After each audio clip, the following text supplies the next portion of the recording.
electric charges and fields. So in this chapter, first of all, we will discuss about electrostatics. Next, we will discuss about electric charges. Next, we will discuss about types of materials. Afterwards, we will discuss about earthing, and then charging by induction and the basic properties of charges. In this, first of all, we will discuss about electrostatics. So from that word itself, we can say that it is something related to the rest. Statics means which is at rest. So electrostatics means charges which are at rest. So it is the study of charges which are at rest, or it is the study of charges which are at rest and the electric field and potential created by the charges which are at rest. Simply we can say it is the study of electric charges at rest. Next, we will discuss about electric charges. From junior classes onwards, you have familiar with the charges. So what you know about the charges? Yes, very good. You know about there are two types of charges. One is positive charge and another one is negative charge. And next characteristics about charges that you know is like charges repel each other and unlike charges attract each other. Whenever we are dealing with some physical quantity, we used to represent that quantity by either Greek alphabet or English alphabet. And here, to represent electric charges, we are using the English alphabet Q. Either we can represent it by capital letter Q or small letter q. And you know what is the unit of charge? Sometimes you may be remembering that what you studied in 10th standard. Yes, the unit of charge is Coulomb. And that unit is given in honor of the scientist Coulomb, and it is represented by capital letter C. Normally, there are some other small units of charges. They are millicoulomb, and 1 millicoulomb is nothing but 10 raised to minus 3 coulomb, and next one is microcoulomb, and 1 microcoulomb is 10 raised to minus 6 coulomb. And one important thing about electric charges is that it is a scalar quantity. You know what is meant by a scalar quantity? While a scalar quantity is that quantity which has only magnitude and has no direction. That's what already you have studied in 11th standard. Next, we will discuss about types of materials.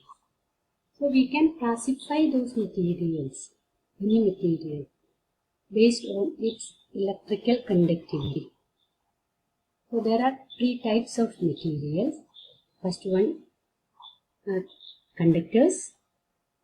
So from the word itself it is clear that conductors are those materials which allow electricity to pass through them very easily. And whenever we are giving charge to a conductor, that charge will be uniformly distributed over the surface of the conductor because of its property. And can you say some examples of conductors? Yes, copper, silver, aluminum, etc. So many examples are there for conductors. So 1 or 2 examples only I have given. You can add many more to that list. Next one are insulators. So the insulators are those materials which are not allowing electricity to pass through them, or which will resist the flow of charges. They are known as insulators. And whenever we are giving some charge to an insulator, that charge will accumulate there only. It will not move away from one place to another place. It will remain there in the same place. Examples of insulators are plastic and nylon. There are one more group of materials. They are known as semiconductors, which conducts current partially, or their conductivity or resistivity lies between insulators and semiconductors, and we will study about those materials in detail in the last chapter of 12th class. Next, we will discuss about earthing. So, from the word itself, it is clear that earthing is nothing but something related to earth. So here earthing means it is the process of charging. It is the process of sharing electrons with earth. It is known as earthing. Another name for earthing is grounding. So why we are doing earthing? Because earthing provides safety measures to the electrical appliances and circuit. How it becomes safe? Whenever we are doing earthing, if excess charge or excess current flows in the circuit, the appliances will be safe and excess current will be passed through the wire which is connected to the earth, and that it will be buried inside. Metal piece will be buried inside the earth. So a thick metal plate is buried deep into the earth and thick wires are drawn from it. These are used in buildings for the purpose of earthing near the main supply. And in 10th also you have studied about the household system. There you might have studied live wire, earth wire and neutral wire. So the purpose of earth wire is for earthing so that the electrical appliances will be safe when excess current flows. Next we will discuss about charging by induction. There are three ways of charging an object. First one is charging by friction, next one charging by conduction, and third one charging by induction. Charging by friction is nothing but rubbing. That already you have studied in 8th standard. Whenever suitable materials are rubbed, one object will be positively charged and another object will be negatively charged. So during the process of rubbing, what happens is that electrons are shifting from one object to another object, and whichever gains electron it will become negatively charged and whichever loses electron it will become positively charged. Next one is charging by conduction. During the process of charging by conduction, a conducting wire is used, and through that conducting wire the charge is shifted from or transferred from one object to the another object. So during the process of conduction, similar charge is shifted or transferred. And in the case of induction, opposite charge is induced. Now we will discuss how it is possible. So to charge an uncharged metal sphere, what we have to do is that we are discussing one by one it in detail. So first of all, we have to take an uncharged metal sphere. It should be kept on an insulating stand. Diagram already shown in the next slide. You can see that. And next one, we have to bring a negatively charged rod close to the metal sphere. So whenever we are bringing that negatively charged rod, what will happen?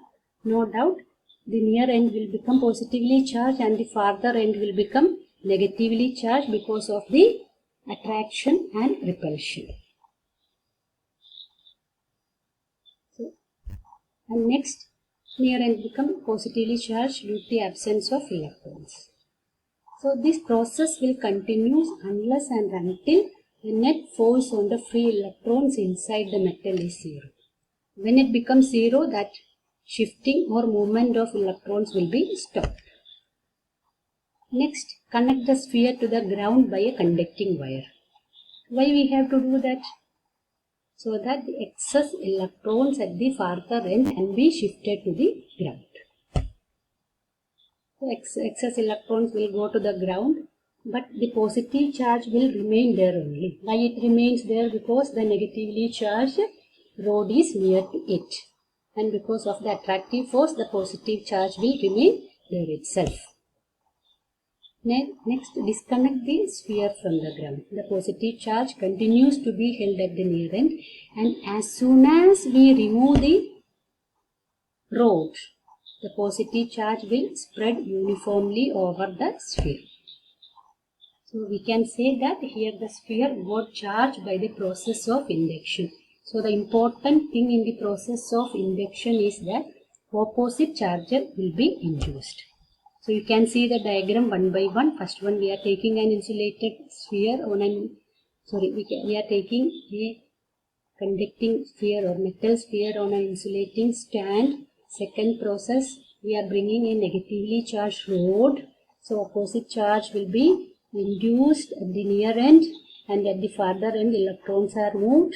And when in the third diagram we can see we are doing earthing. So when we are doing earthing, these excess electrons at the farther end is shifted to the ground. Next one, we are removing that conducting wire. So positive charge will remain there only because of the conducting rod.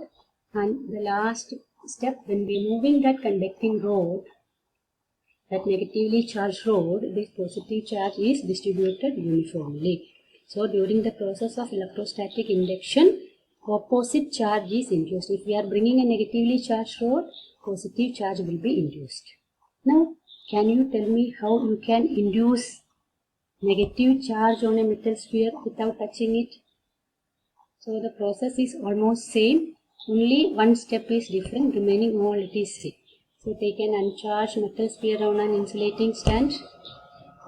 Bring a positively charged rod close to the metal sphere. I told you opposite charge to get opposite charge, we have to bring opposite charge only. So we are bringing a positively charged rod close to the metal sphere. What happens? The free electrons in the sphere move towards due to attraction and accumulate at the near end, and at the farther end positive charge will be there. Next, what we have to do? Next we have to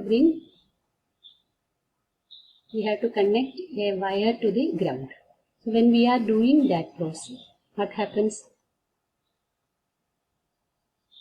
You may be thinking that the positive charge will go to the ground, but it is not like that. Positive charge it is nothing but positively charged ions. Ions cannot move, only electrons can be moved through any medium. So what happens? Electrons will be coming from the ground to neutralize those positive charges. But the negative charge which are at the near end to the rod will remain there only. Why? Because of the attraction between the negative charge rod and the electron will move from the ground to neutralize the positive charge, while the negative charge remains held there due to the attractive force.